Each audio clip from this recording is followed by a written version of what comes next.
राम राम मंडळी मंडळी बैलगाडा शर्यत. आज बैलगाडा शर्यतमुळे सर्वच शेतकरी आणि गाडा मालकांना चांगले दिवस येत आहेत. मोठमोठी मैदानं होत आहेत आणि अशीच ही मोठमोठी मैदानं होत असताना रोज प्रत्येक मैदानात एक तरी मुलाखत घेतलीच जाते आणि त्या मुलाखतीच्या खाली कमेंट होतात आणि कमेंट होत असताना एकच आपल्या 90% कमेंट आपल्याला पाहायला मिळतात. त्यात एकच कमेंट असते की बाकासूरची मुलाखत घेतली का? बाकासूरची मुलाखत तुम्ही काय घेत नाही? बाकासूरची मुलाखत कधी घेणार? आम्हाला बाकासूरची मुलाखत पाहायचे. अशा बाकासूरच्या मुलाखतीची मागणी केली जाते. तर प्रत्येक बाकासूर प्रेमीला आज बाकासूरची मुलाखत पाहायची. या अशा कमेंट पाहून थोडंसं बाकासूर प्रेमींना वाईट वाटतं की आजकाल बाकासूरची मुलाखत कोणीच घेत नाही. असं का?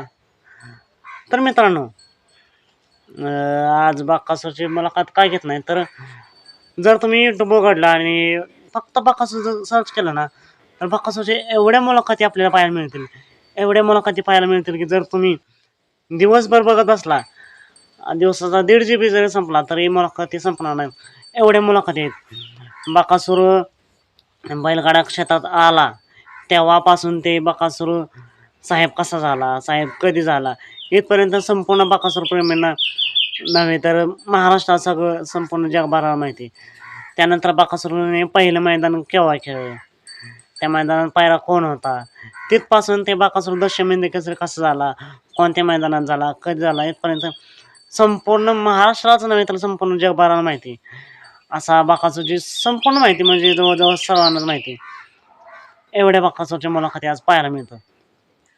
तर एकच प्रश्न होतो की बाकासूरची मुलाखत आजकाल काय घेत नाहीत. तर एवढी माहिती संपूर्ण महाराष्ट्रात झाली, जगभरात झाली, तर मुलाखत का घेतात त्यांना सुद्धा एक प्रश्न पडत असेल की बाकासूरच्या मुलाखतीत नक्की प्रश्न विचारतो ते कोणता. त्यानंतर एक प्रश्न समोर येतो की मुलाखत नक्की बाकासूरची घ्यायची नंतर नाही तर कोणाची घ्यायची. तर मुलाखत कोणाची घ्यायची? जो नवीन चेहरा आहे, आत्ताचा या मैदानात उजेडात आला आहे, जो नंदी चांगला पळतोय पण आजपर्यंत अंधारात होता, उजेडात आला नाही, अशा नंदीची मुलाखत घेतली पाहिजे मित्रांनो. त्यानंतर आणि बाकासूरची मुलाखत तर असतेच की जेव्हा बाकासूर 1 नंबर करतो, बाकासूर जेव्हा नवीन चेहरा उजेडात आणतो तेव्हा. होय मित्रांनो, आजपर्यंत बाकासूरने अनेक चेहरे उजेडात आणले आणि प्रत्येक मैदानात एक तर चेहरा नवीन उजेडात आणतोच. बाकासूर प्रेमी प्रत्येक चेहरा उजेडात आणतोय, पण आपणच नवीन चेहरा उजेडात आणायला कुठेतरी कमी पडतोय असं मला तर वाटतंय. जे नवीन चेहरे आहेत त्यांची मुलाखत घेतलीच पाहिजे, त्यांच्याविषयी माहिती जगासमोर आणलीच पाहिजे असं मला तर वाटतंय.